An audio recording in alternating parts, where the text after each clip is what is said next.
Thank you very much, Mr. David Koepsell, for meeting with me here for Building on Blockchain.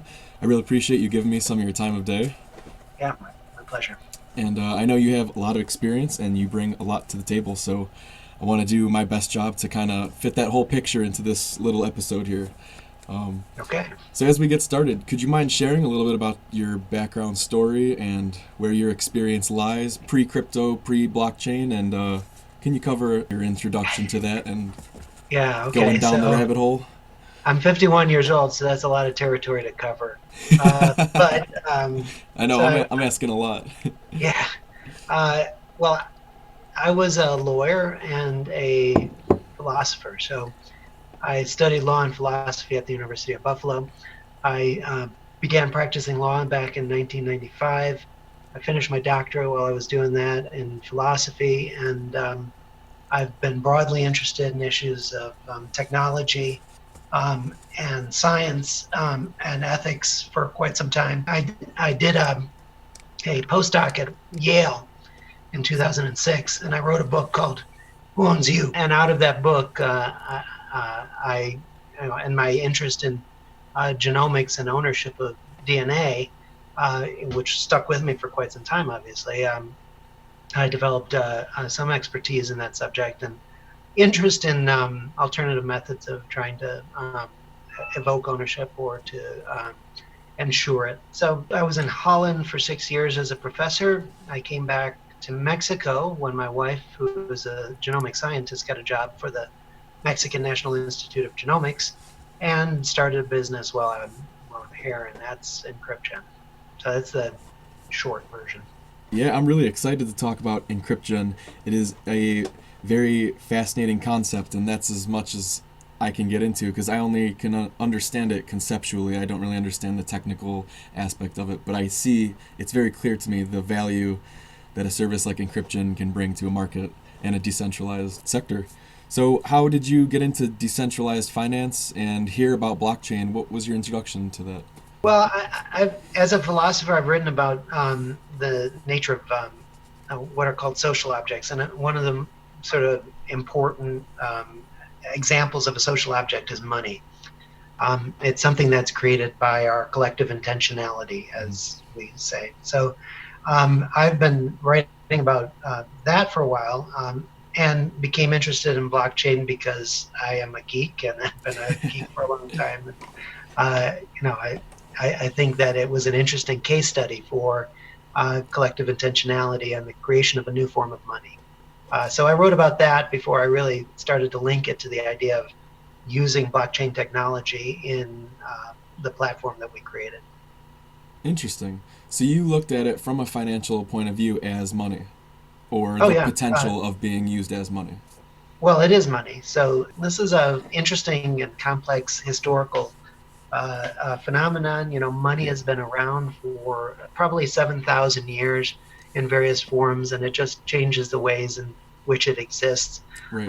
And modern money is particularly interesting because most of it, we don't touch, and that's really, new. So even banknotes you could touch, but uh, in about the 60s and 70s, when money started becoming mostly electronic, most of our economy moved into a realm that people still don't really understand.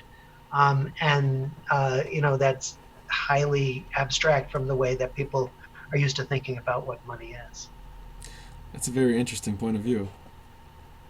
Well, I could talk for hours about it actually. But, I I've know. studied a lot about it, and if I don't, I'm sure you don't have enough time for it, but I could get into the ancient Sumerians and cuneiform and their relation to money too. Oh, I do have some time. We are on quarantine here where I live, but first things first, and that's how you get the Yeah, job done. So I might have to have you back on here at some point, and we might have to get into the ancients and some deep happy to theory. do that. I would love it myself. Before we get into Encrypgen, I want to get a little bit about your perspective about this technology and how the heck it's going to transform all these industries like a large amount of professionals are suggesting. So, Yeah. can you talk a little bit about what ways you think that these kind of projects will benefit people in the future? So as some of these experiments with blockchains in enterprises and for distributed applications mature, we're going to see a greater mainstream adoption of the technology, the underlying technology. Right now, a lot of companies are experimenting with it in-house. They're also, looking for interesting and successful case studies and products that are being developed by others. And there's a growing tendency to view it as a mature or maturing technology that could be put to real practical use in their businesses. Um, it solves a couple of problems, but the major hurdle for mainstream adoption is the association of the industry with cryptocurrency and what people read about, all the scams that they read about. So this has been the real hurdle that many of the people working in the field seriously have had to face when getting the technology out into the mainstream. Interesting. With that, I'm curious now your perspective on looking at the potential of this technology and these tools, and how you paired that with your work with DNA, Sure. and how you thought that might benefit your work. And then we'll get into Yeah. Encrypgen and the goals and the exciting stuff, the meat. Yeah. Okay. So genomic data is really valuable in science. Genomic Setting data. aside its monetary value, having access to the raw data about DNA and having that data paired with medical data is an extremely a well-valued part of current basic science Okay. in medicine. So I'm sorry to So, interrupt. You're talking about yeah, the data that a test like 23andMe or some type of genetic test, like the data that would give a consumer, someone like myself who doesn't know anything about the background yep, information. So that kind of data and the value it carries in the market behind the scenes. that's right. So that is there's actually $500 million worth of commerce that's been done on that kind of data alone. So DNA Holy cow. data that has been taken, well, has been accumulated by companies like 23andMe, has been resold so far in the last 10 or so years to the tune of about $500 million. Interesting. There, there are companies that want that data, and companies like 23andMe have done a good job of accumulating it and associating it with other data. So when you do a 23andMe test, they ask you if you want to participate in scientific research. And then if you fill in the data that they're asking you about, that makes the raw genetic data a lot more valuable, and that's what they resell. Interesting. Interesting. So the business model here can be a little risky for consumers like myself who want to learn a little bit more about myself but aren't totally knowledgeable about the risks associated with that process. Yeah, So this is how uh, blockchain could help. blockchain could help, right? So, and we think that the in the future, if companies like 23andMe and Ancestry are going to survive, they're going to adopt something similar. If they don't, tell people to come to Encrypgen, they're going to end up doing something similar because people demand now more and more to know where their data is going, to have some participation in the flow of that data, and to have a record. And blockchains are really good at creating records and providing some layer of abstraction that provides greater privacy. Interesting. Now, can you elaborate a little bit on your rabbit hole moment where the light went off and you saw the feasibility where you could pair this kind of tool with what you were doing and how that might work? Yeah, so my collaborator and my co-founder and my wife, as a genomic scientist, Dr. Vanessa Gonzalez, Yes. and she and I have collaborated for a long time academically and on questions of ethics and genomics. Um, and we had been, so there was a case in 2013 in the Supreme Court, the Myriad case. And in that case, the Supreme Court held that patents on unmodified genes were illegal. They basically said these can't exist. So it had been the case for about 20 years that companies were getting patents on genes they found in us. Um, I Interesting. had written my book, Who Owns You, about that very topic and argued against that. After the Supreme Court, to everyone's surprise, agreed with me, basically, it left a big gaping hole in the law of property and genomics. In other words, nobody can own genes, including you.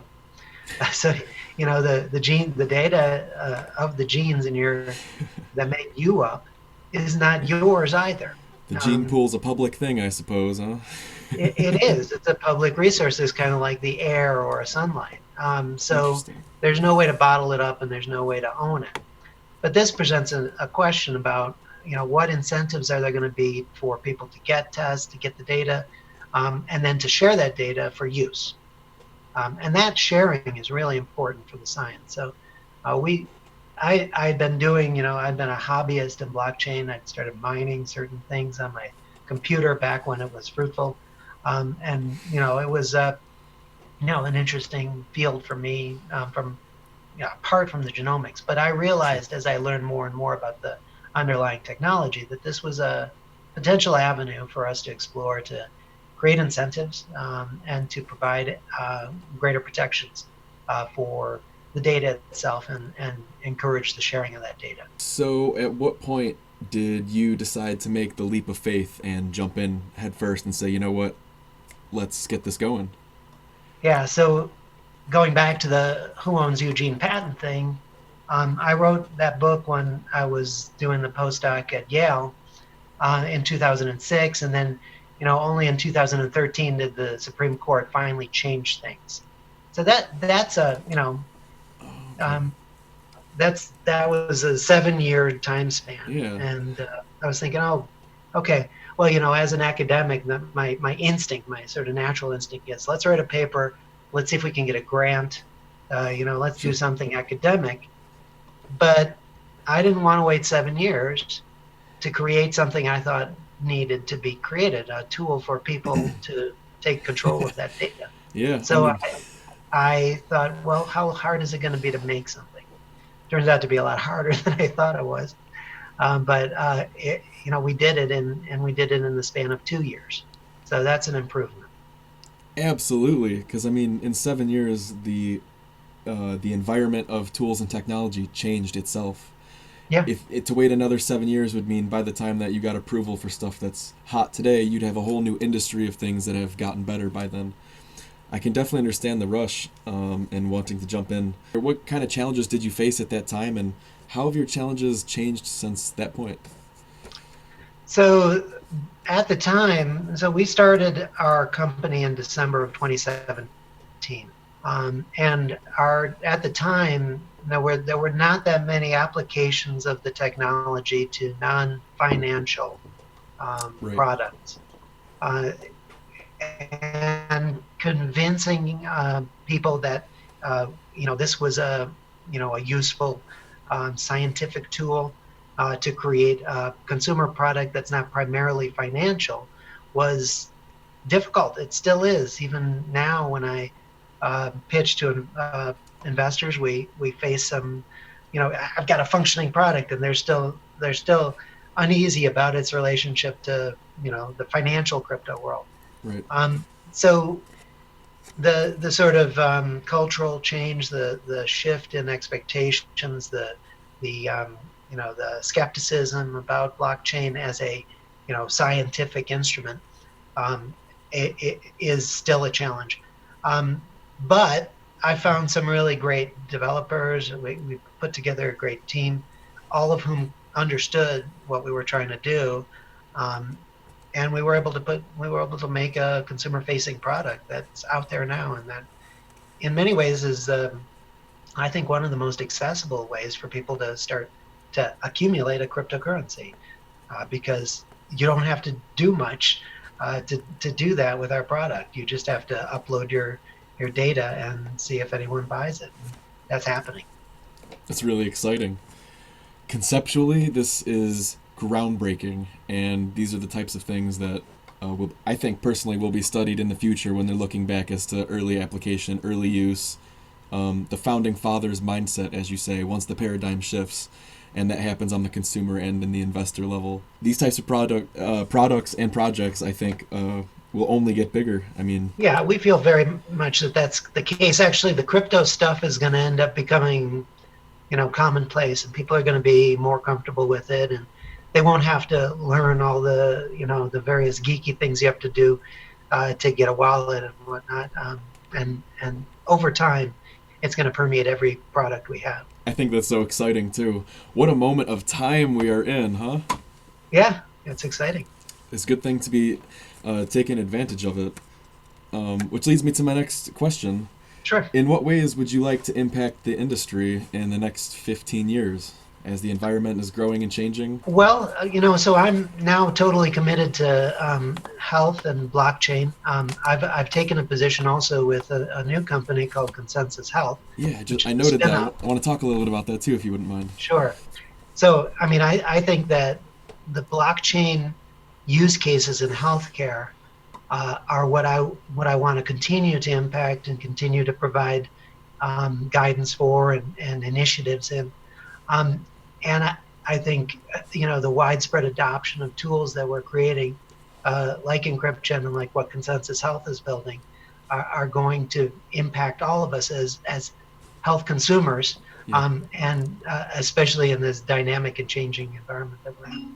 Oh, I'm so excited. Maybe in some ways, the pandemic that we're facing now with COVID-19 could expedite the environment for that quite a little bit. We might see more rapid growth than we had in the past few years I here. feel that that's going to definitely be the case. So, Yeah. there are numerous efforts going on behind the scenes now to integrate a lot of the tools that have been in a sort of, nascent stage into ways to deal with the pandemic. Oh, that's so exciting. I think the cross section there of healthcare and blockchain it's so fascinating. But for some viewers who might not know much about genoming or healthcare or blockchains, I want to just touch two topics real quick. From the enterprise, entrepreneurial side, how could blockchain help secure data for people in healthcare? How are employers going to use this technology? What's it going to do for them?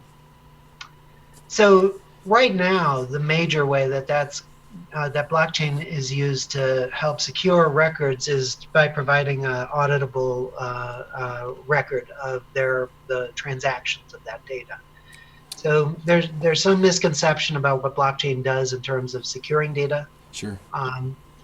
One way it can secure data is by providing a distributed system for data provenance. There's my dog in the background. My kid may wander in. We're all in quarantine here. So. Hey, we're all human. No biggie. Yeah, I mean, the way that our records are going to be protected by blockchain is going to evolve. One technology we're looking forward to is IPFS.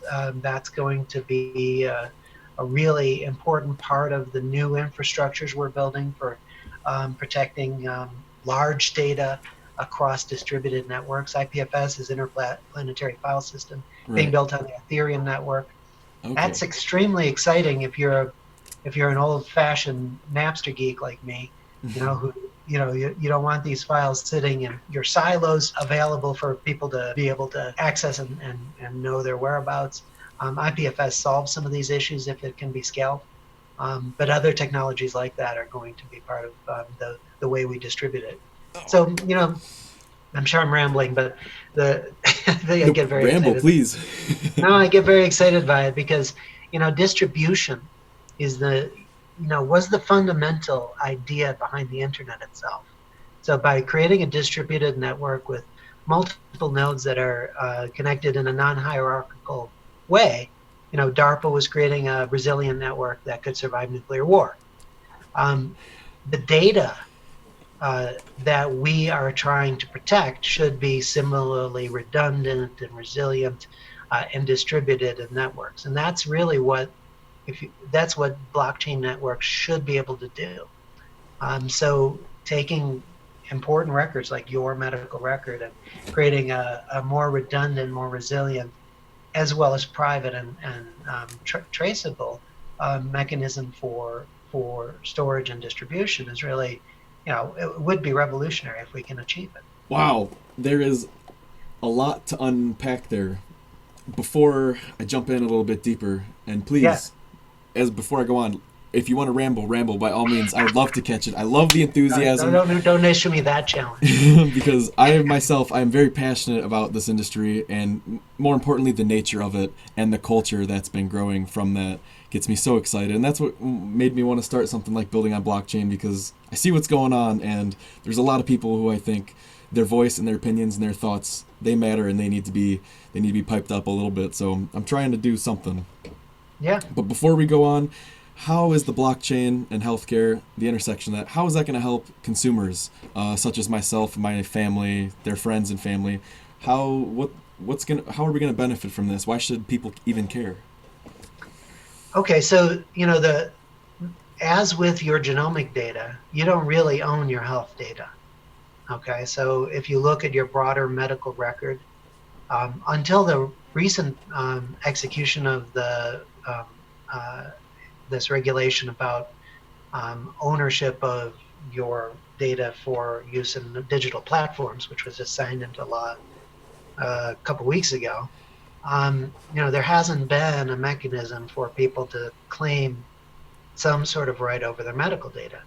You can go to your doctor and ask for your medical records, but he's not going to just he or she is not going to just hand them to you. Usually, in many ways, that's their work product, and they kind of guard it rather jealously. And yet, you're the one generating this data, right? So you feel like you should have some ownership over it, some control over it. Makes It's sense. difficult to move it from doctor to doctor too. And yet, this is a record of your health over however long you've been seeing your physicians. We have been in many ways distanced from data that's critical and essential to ourselves and to maintaining good health and to understanding ourselves and to making sure that we get better in case of illness or become stronger over time. So by creating better systems for the storage and delivery of data, better systems of ownership or exerting control over that data, we're hoping that we can help to empower individuals to take control of that data, to take control of their health and their well-being.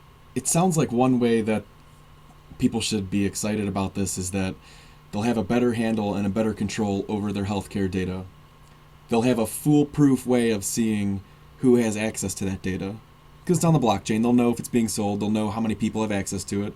They can check that themselves because the information, in theory, should be open sourced online. Yep. So they can view it themselves. That's a beautiful thing. Not only that, but it gives them control in the case of Encrypgen, like with your company and your product, gives them control of that in a market. It guarantees them the opportunity to receive monetary value, right? To make a trade, to take something back for that.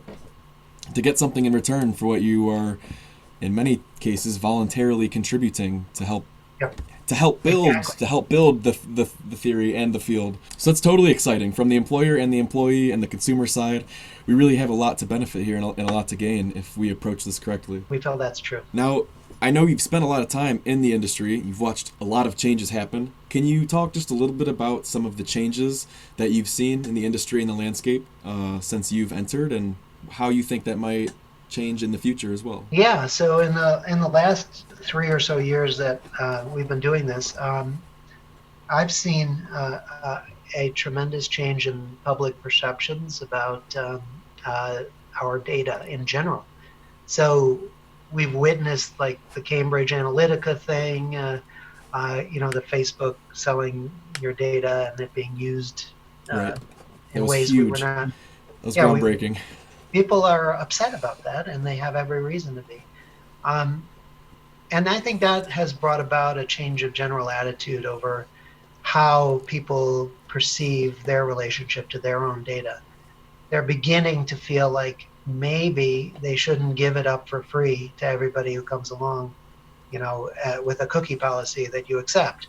And that maybe they should participate in the value of that data. In fact, that has been a tremendous movement in the last 3 years that we're proud to have been part of the beginning of that. I'm sorry that the way people tend to get their opinions changed is through public scandal, but that's been the case, and I think that will continue to be the case until companies and governments start to take seriously the notion that the individual should have some sort of right to their data, even if it's not an ownership right. They should be able to control its use. They should be able to know about its use. There should be greater transparency, and there should be an option for profit. If that data is valuable, Oh yeah. then you should be able to reap some reward from it, instead of just making everybody else rich in the process. Interesting. We're talking a lot about the paradigm of looking at this and how that's changed throughout time. Do you expect this change to keep going in the future and more heads to be turning? If people can focus on it, and not get distracted by convenience, or other distractions. So, one of the disappointing things for me over time has been realizing that, in the American mindset at least, there's a real carelessness about things in general, for the sake of convenience. Yeah. I lived in Europe for 6 years, and there is a real culture of privacy there, where people are a lot more concerned about their privacy than convenience, and often resistant to adopt technologies that they feel may compromise their privacy. In the U.S., we tend to give it all up for free, for the sake of convenience, and I'm not seeing a huge move away from that yet. In the United States, and Right. and I would like to see some sort of change of public perception of our concerns for privacy. I would like to see the same thing. But we also, in a weird way, we have quite an opportunity in front of us, because a lot of the attention and a lot of the focus, as you said, people need to stay focused if we want to see growth and we want to see change. With the economic movements that are taking place, the quantitative easing, money printing, printer is going nonstop, twice the speed, 3 times the speed. I think there will be a sudden shift in decentralized finance, if not conceptually, then monetarily. And I think the industry growing as a whole will shift its focus into other possibilities, such as securing the data and being able to monetize individuals for how they're helping these companies grow, instead of feeling like you're being taken advantage of, Yeah, we're going to have to. So I tend to agree with you. I think that, but the fight against our current finance system is Sisyphean. Because Right. we're all completely tied to it. And I think one of the other disappointments I've seen in the last few years is that nobody has figured out how to make decentralized finance and decentralized money accessible to individuals of any technical ability. Mm-hmm. It's still I still can't get my mother to learn how to send or receive Bitcoin or what to do with it then. Yeah. It's hard. Plus, if you're trying to do it across borders, there's still a lot of regulations that are making it difficult. So these are issues we'll really need to address, and we'll have to figure out how to create the tools and create an environment, a regulatory environment, where all of that is possible.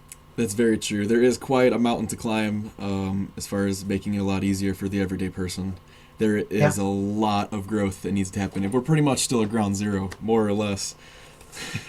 It's interesting. I would not call it Sisyphean, in my opinion, because there's 2 ways it can happen, right? Either this can become a better system, or the system we have now fails. If one of those 2 things happen, we either gain trust for this system or we lose trust in the system we have.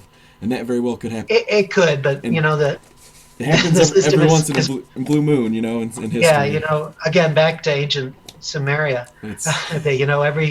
Every couple generations in Sumeria, the monarch would just tear down the entire structure of their finance system, would eliminate all debts, and they'd all start over. I live in Mexico, where the Aztecs did something similar.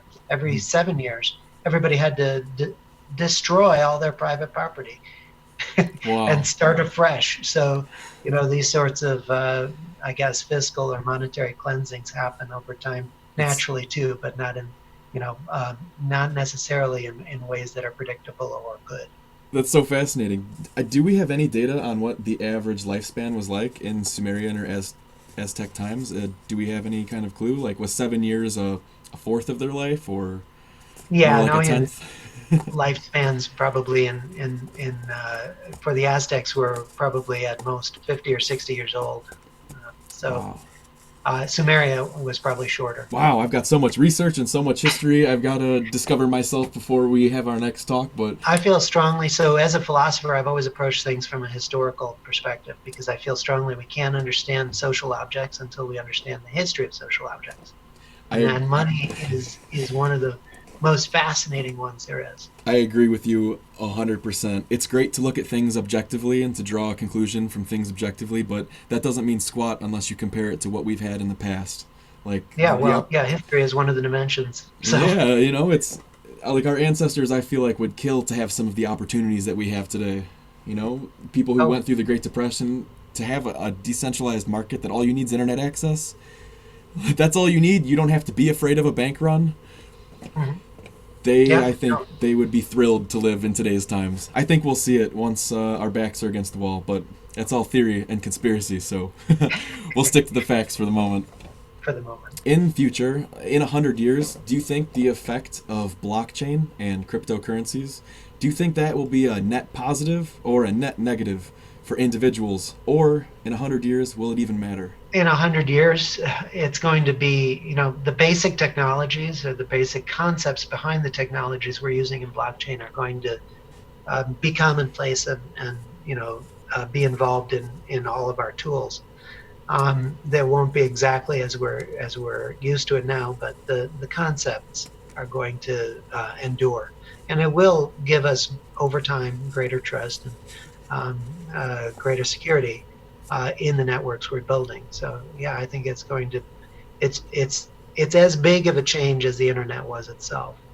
That's so awesome. My little sister had a couple questions for me, and I related it to science, and I said, science oftentimes at the rate that it grows. I know it's early, so dare I speak on science. I have no academic acclamations, but That's okay. right there's a plateau where science runs on whatever the flavor of the day is, and then there's a revolution where it catapults Yeah. forward, and then it plateaus till the next revolution.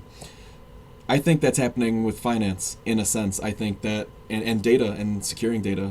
This is a catapulting forward moment, and that's why I don't think a lot of it makes sense and why people are running around like chickens with their head cut off because Yeah. there's not a lot of experts. It's a tricky thing Yeah. to defog. So thank you for giving your opinion. I think the future hopefully is very bright. I think it's going to offer a lot more opportunities to individuals than we have in today's time. So I'm optimistic and I'm hopeful. And Yeah, me too. I think, If I weren't optimistic, I wouldn't do any of this. well, I'm happy you are. I'm happy that it's a reflection of the nature of the industry to have someone like you step forward and to have someone take advantage of the intersection here of healthcare and genomic data and blockchain and cryptocurrencies in a free market. Come on, what's not to love? This is And 2020. all of that is exactly where we should be. And there are so many other people more talented than I who have done tremendous things in this space as well. And having had the contact with them over the past few years has given me a tremendous appreciation for all of the great minds that are involved in this revolution too. Yeah, it really is something special, isn't it? Yeah. So back a little bit here to Encrypgen. Can you talk a little bit about what an average day of work is like? I know your average is changing. I know you're going under a new Yeah. role here, but you can talk about that a little bit too, please. But what's an average day of work? What are you doing? Well, yeah. So the past 3 years has been a whirlwind. I didn't have any background in product management and product development, Sure. or really in running a business. So I had to learn on the job, and I had a great team of people with me, all in a totally decentralized company as well, all over the world. And most of so that the nature of my day-to-day work shifted after 2018 was over. So I could describe it going up to 2018 and Cool. then after 2018 Yeah. was over. Please. while we were building the product, we had a team of 12 people, about 12 people, who were analyzing the marketplace and trying to build a product that fit what we perceive the marketplace to be. And it was a harrowing journey because that marketplace and the shifted at some point when the GDPR, imposed new regulations, but also as new players entered the marketplace. So after we started, there were two big players who came along, Nebula Genomics and Luna DNA, both of who had originally similar business plans to ours. And we were the little guys, so we had to kind of pivot and adjust and figure out how we were going to claim our niche in the marketplace. So that was also part of the harrowing journey, was trying to anticipate and figure out how to compete with players that are arguably better positioned than we were monetarily and Sure. based upon reputation. So the early days was a lot of strategy, a lot of team building and teamwork. A lot of strategizing, a lot of trying to create plans for the product as we were building the product so that it would be launched uniquely and also in a way that beat the others. And we were able to do that. So leading up to November 2018, every moment of the day was focused on delivering a product that people needed, that they felt comfortable with, that they would be able to use. And most of that had to do with market analysis by the business folks in the team, and conferring with our our developers in a agile strategy. So we were delivering iterations of the product along the way that we were testing and having people test. And I barely remember that was all a whirlwind. But after November of 2018, things settled down a bit, and now it was all about building and growing the marketplace, which has been also a challenge. It sounds like fighting a war on a lot of different fronts. I can totally understand the feeling of being overwhelmed. I've had some mood swings in the time period. Haven't we all? I've maintained my positivity about what it is we're doing, because I know there's demand on the buy side, and I know that once people are aware of us, there's demand on the sell side. In other words, reaching consumers. Every time I reach them, I don't have that hard of a time convincing them to use the product. But reaching them is still the big battle now, as a small player with limited resources. That's so interesting. So I know we touched a little bit on the product earlier. Can you just give a little bit of an elaboration here? From a consumer that doesn't understand diddly-do about science at all, they have no idea what their genomic DNA, their sequence is going to look like, they don't know where it's going. How would you explain to someone briefly, like an elevator pitch, about what the product can do for them and how it can benefit them? So your DNA data that you got from 23andMe or Ancestry or any of those companies is probably being purchased by companies who want that data. And you don't even know it, and you don't participate in that process, really. Wow. And if I'm not mistaken, shared with governments as well, correct? It can be, but usually, they need a subpoena if it's a criminal investigation or whatever. Okay. But, anybody can search for it for medicine or science. Interesting. 80% of the people who've done those tests have not said, no, you can not sell this data. So a majority of the people who get engaged with DNA testing and 23andMe and Ancestry, a majority, almost 100%, are letting their data be resold by that company. 80% of the 25 million people who've done those tests have agreed to have their data sold. Wow. Either implicitly or explicitly. It depends. They're paying for this service, and in turn the service is making money off of them again and again. That's right. No, you don't. You get a nice report, and I have used 23andMe, and I like their report about my genetics. But the value of that data to me is mostly just sort of hobbyist, Sure. interested in my background. It doesn't provide me much medically actionable data. So Yes. how does Encrypgen's product fill that gap for the consumer who's like, enough is enough, I'd rather use Encrypgen? What's that going to show them?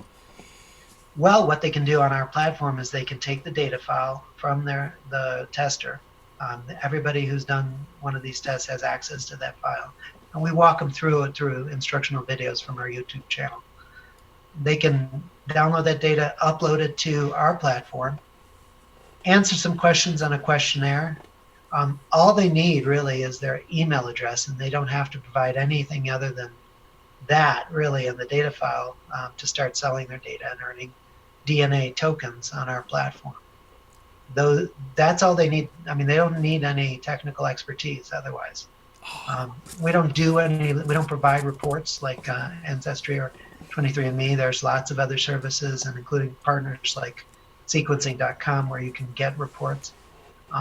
But we assume that people want to be able at least to earn some money through allowing that data to be used by science and keep their identities completely anonymous. And that's what they can do on our platform. That's awesome. This is going to be a tool that can greatly benefit people around the world. I Especially think so too. when you talk about multiple sources of income, families that might have a lot of members and not a lot of money, and opening opportunities to create revenue streams for the family.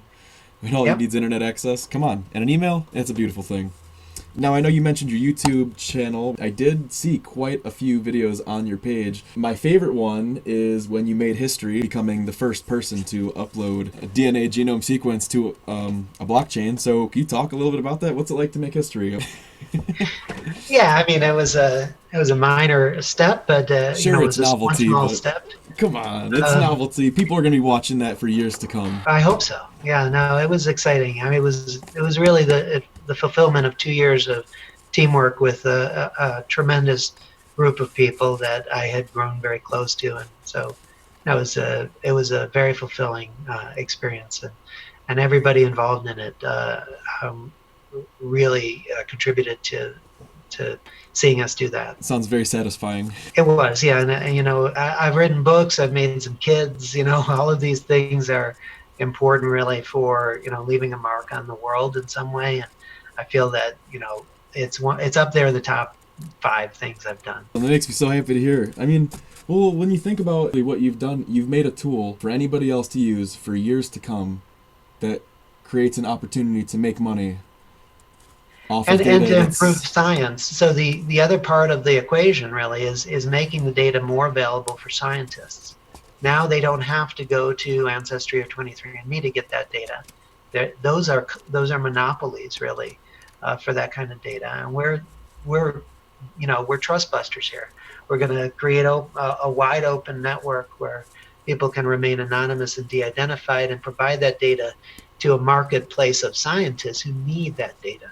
Right. To do groundbreaking work, and maybe they'll even develop cures for things based upon the data they get through our open marketplace. That's so exciting, and not to mention, it's a free open marketplace. It's a free market. Yeah. Now, there's no barrier to entry. Do you think down the road, this free market, as far as DNA data goes, could this free market dictate the price of genomic data as far as in the traditional marketplace and the non-free markets? Could the free market dictate that value and how we... It should.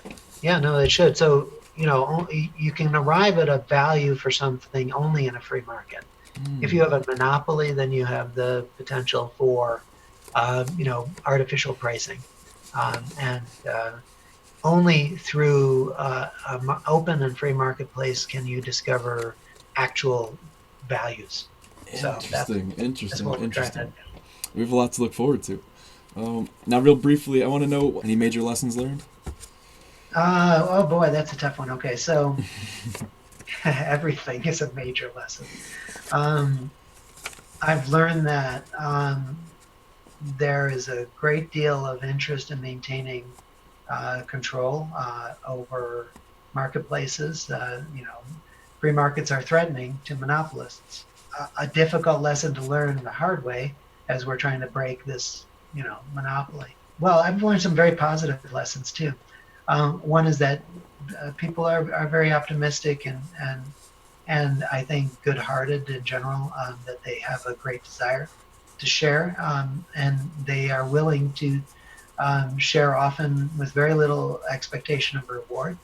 I want to increase their chances of reward, but um, people are very altruistic in many ways. Um, I think that I've learned that states are happy to see entrepreneurs try to bring useful products to market. I've been encouraged by our ability to operate in this market in the United States, when many people thought it was difficult or dangerous to operate blockchain companies in the United States. We've had very positive experiences with operating in the U.S. That's cool. The traditional system is interested in embracing a tool that could catapult the industry. I think in general, we have a very good entrepreneurial atmosphere in the United States, and I'm happy that that's the case. I live in Mexico, but our company is in the United States. Mexico, by the way, also has a very entrepreneurial um, uh, atmosphere as well. So that's conducive to my own inclinations. That's awesome. I don't know too much about the specifics of the details, but I do know that there are major projections for the Mexican economy, which can only tell me that there will be significant opportunity for entrepreneurs in the future. Yeah, and a lot of that has to do with our close relations with the United States. Yeah, what a special thing. Encrypgen, what's next? Yeah, so we're still trying to raise capital to permeate the consumer market. We Cool. feel that when we get about 50,000 people on our platform, we'll be a profitable company. We've done the numbers. We know that's the case. To get those 50,000 people, I need about $20 per person, because the cost of acquisition for each customer is about 20 right now if I do direct marketing through Google Ads. So that's really a simple mathematical demonstration that I'm using now with the venture firms to try to get them to help us propel our consumer-oriented marketing. So next is some fundraising and some capital acquisition and some marketing and the next And phase, the next customer rollout. acquisition. Yep. So we've got 1,100 customers using the platform right now. We're getting a trickle of revenue from that, but we can become profitable once we get up to 50,000. So that's a big deal right now, is getting that capital raise done. Good to know. From the personal opinion of Dr. David Koepsell, what kind of research excites you the most? What's your favorite data to analyze when you're getting into the technical aspect of what's going on behind the scenes? Wow. So I'm very interested in demographic studies. So I'm interested in how the technologies that we're developing now and that I'm using in my more recent job are going to be able to help us to understand how communities behave. So we've got all these sources of data about individual and consumer preferences and activities, and analyzing it through machine learning networks is going to be a really important part of how we come to understand things like the current pandemic, Mm-hmm. and how people perceive their genomics, and how they react to climate change, things like that. Oh, that's so interesting. You are author, you're scientist, you're entrepreneur, you're a father, your husband, you're many other things. Sounds like you might be an anthropologist as well. Well, no, I'm just really a geek when it comes to data. I don't understand people that well, but I can understand them through data. That's interesting. What a beautiful thing to hear. I love doing this interview series because I get such unique perspectives that I would otherwise never have the chance of interacting with. So thank you very much. That's my pleasure. Now, I want to know, I know you could talk all day about this, but as far as the genomic environment has gone, what kind of progress has been made in the past couple decades, and how is that going to compare to the next couple decades? I know we're talking theory and potential, but Yeah. will the past even compare to the future as far as that landscape goes? No, the future is going to be quite remarkable, but we've been overly optimistic about how quick the future would get here. Genomics has been a major focus of study in medical science, but its potential is really only just now beginning to be realized. It turns out we know very little about the genome, about human genomes, or any genomes.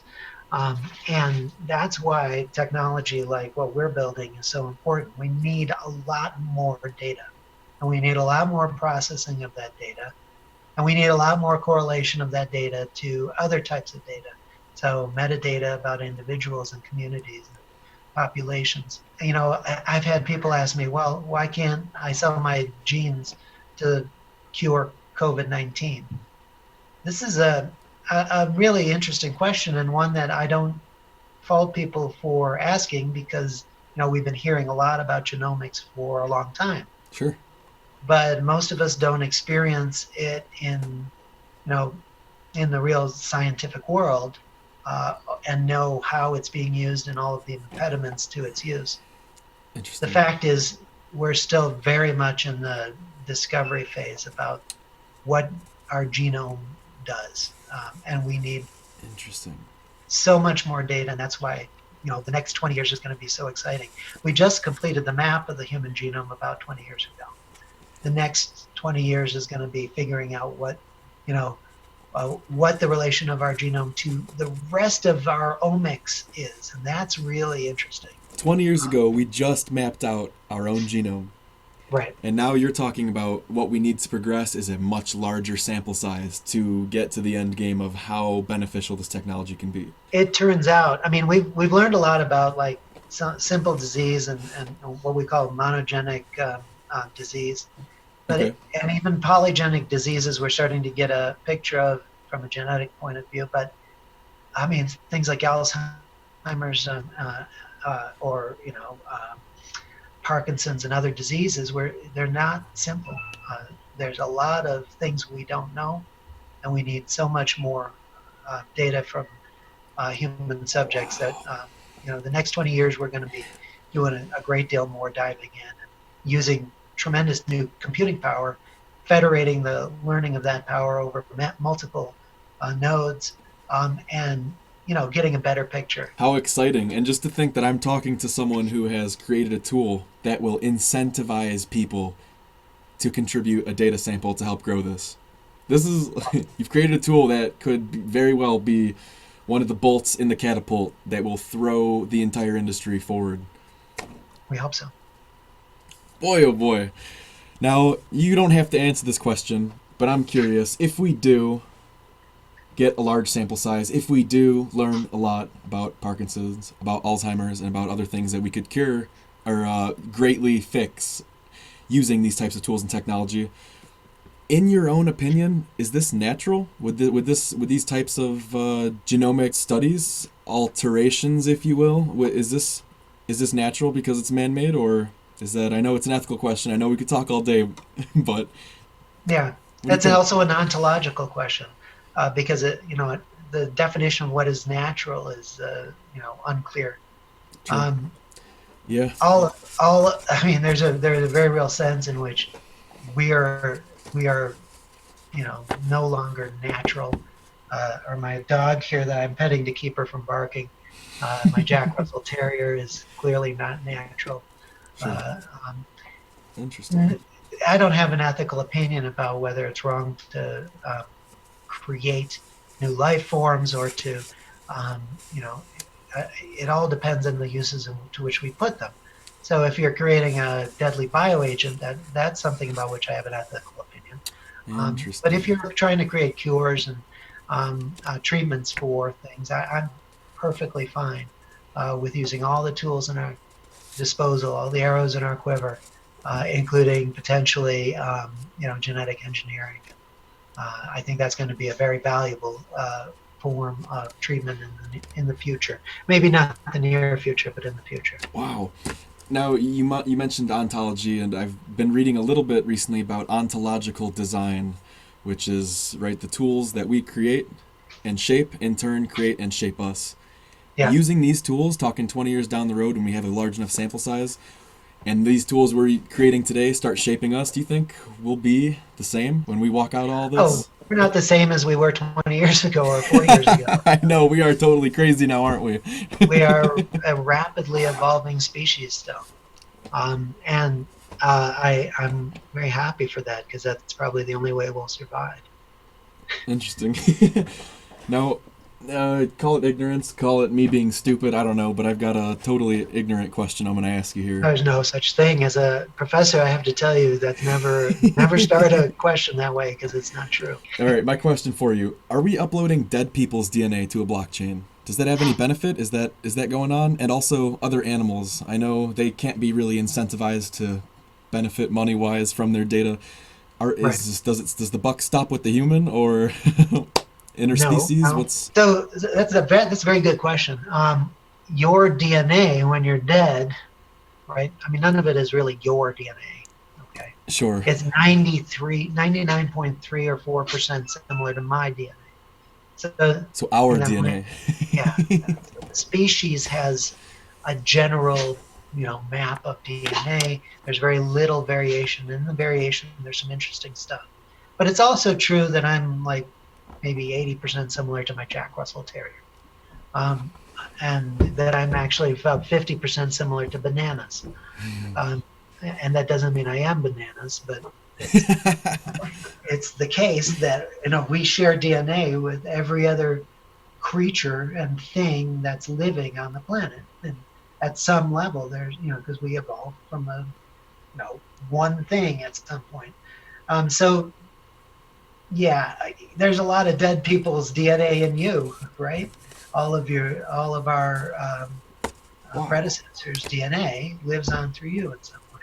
That's never something I've really considered before. So I Well, guess that's the fascinating thing about evolution and the way that DNA functions is that we are this book written over millions of years, well, billions of years since the first life forms evolved, and we carry with us some letter from that original creature. so. I guess our DNA doesn't give a hoot if it's dead or alive. That's just a human concept, huh?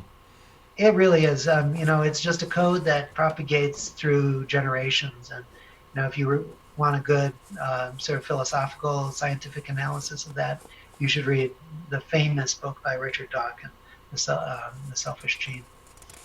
I might have to get my own copy of that and get interested. I just actually got a book here at a garage sale I was at recently. I saw about the double helix, and I thought to myself, I ought to get a little bit of a background here. It's written by James Yep. Watson. It's a little Yeah, bit, that's a classic too. yeah.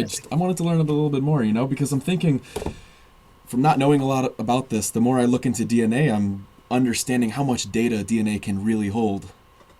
Oh yeah, it It does a it's blockchain. a A blockchain is silly when you compare it to the blockchain of DNA. If we can get a it's blockchain to act like software. DNA, Yeah. that's It's software with so much information in it.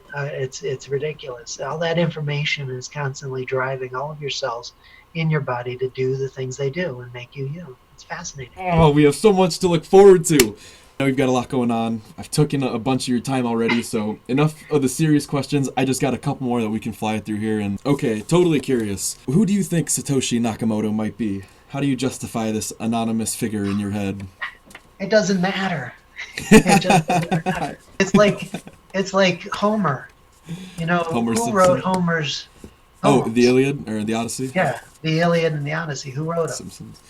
Yeah. Doesn't matter. I mean, Homer could be a fictional character, but what matters is the work.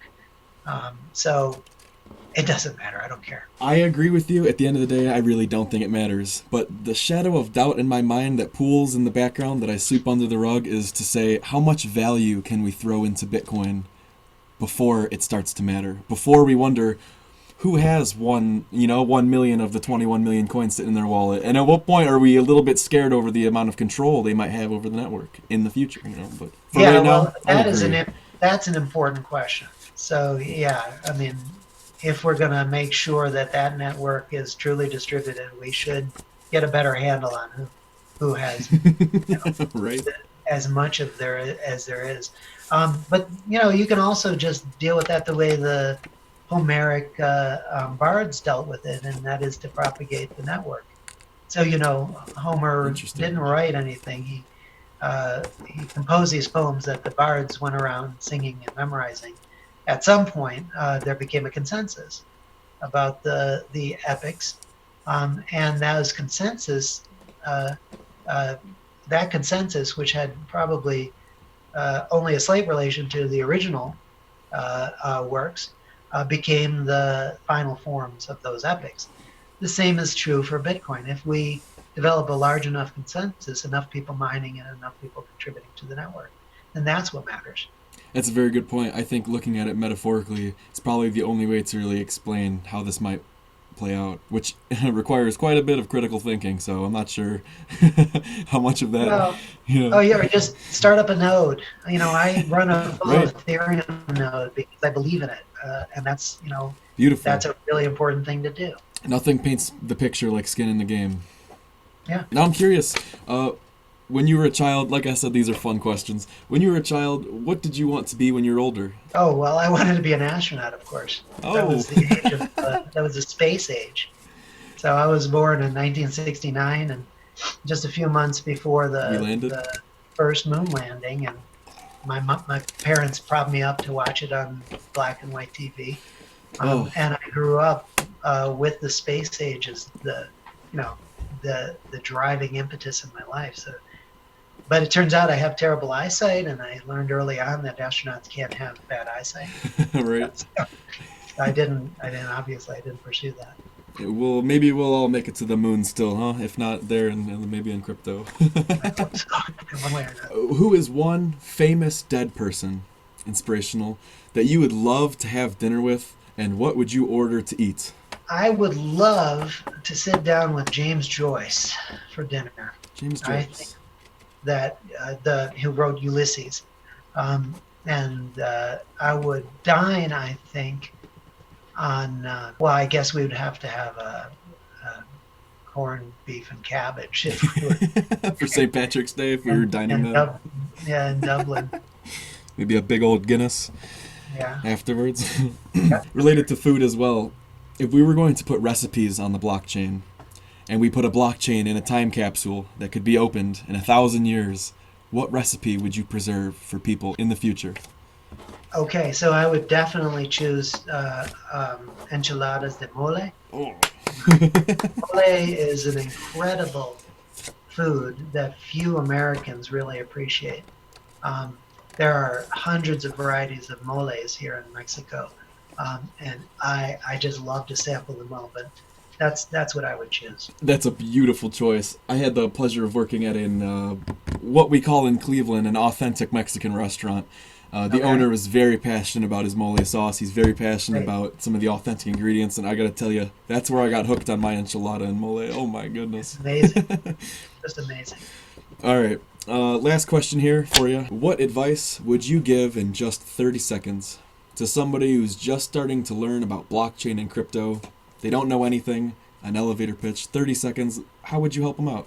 I would say whatever it is you envision doing and building, make sure that you stick with that vision and build it to conform to your vision. Don't listen to people who think they know better, because this is an art as well as a science, and you should make your work your art and express yourself through it. That's beautiful. I think that would be a very helpful thing to give someone that was looking to come in and use these tools to help build something better. What a good thing. Now, I do definitely want to have you back on. Depending on how long this quarantine lasts, we might have to that might have to happen here in a few weeks or a couple months or something. But we got to talk Aztecs and Sumerians and ancient deep theory and the moon and the stars and the sun and what the heck is going on. And I'm totally excited about that. Great. I could see the sparks flying already, but we'll save that All right. conversation for a rainy day. And can you please your website and Yeah. and So go to encrypgen.com. In about half a minute, you can already create your DNA wallet. And if you have data that you've gotten through a test, you can upload that data and see if anybody's buying. That's so exciting. Please go to the website, check it out, favorite it, just follow along, watch what's happening, watch this industry develop, watch your opportunities grow. And I'm going to link Dr. David Koepsell's book to the bottom here in the description, Who Owns You? It's on Amazon. Check that out. It's Thanks. really cool. And I'll have to have you on soon. So thank you very much again. I really appreciate you giving me some of your time of day. And I hope the quarantine, the sickness doesn't muddy things up too much for you here. And I wish you a smooth transition to your next job. And I'll be right. following along. I support your mission. And thank you very much again. Thank you. It's been a pleasure. Yeah. All right. We'll talk soon, David. Thank you. All right. Take care. Bye. Bye.